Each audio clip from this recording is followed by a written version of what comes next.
Programme आहे ना त्या अर्धी रेकॉर्डिंग हे झालेली आहे स्टॉप. तर आपण कंटिन्यू करूया.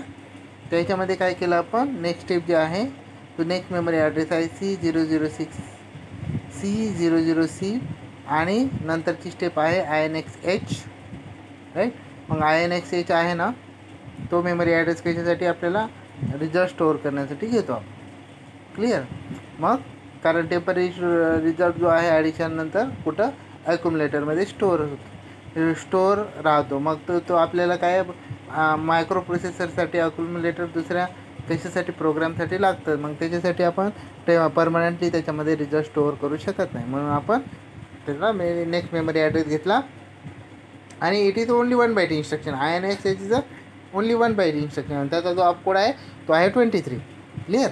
नंतरची नेक्स्ट नंतर एक्सटर्नल मेमरी ॲड्रेस आहे C00C C00DH आणि नंतरची इन्स्ट्रक्शन आहे MOVMA म्हणजे मूव द रिझल्ट म्हणजे move the content of accumulator to memory location. म्हणजेच काय पुन्हा कमेंटमध्ये move the result from accumulator to memory असंही आपल्याला लिहिता येतं राईट.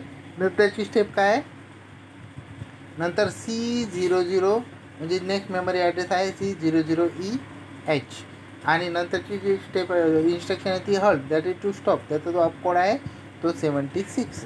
क्लिअर. नंतर आपल्याला काय करायचं आहे, हा डेटा.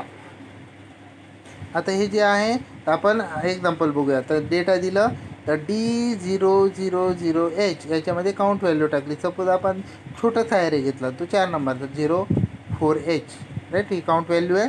नंतर पहिला नंबर असणार आहे D001H तो पहिला नंबर घेतला 16H. नंतर दुसरा नंबर घेतला सपोज D002 मेमरी ॲड्रेसला घेतला असेल 2B नंबर घेतला.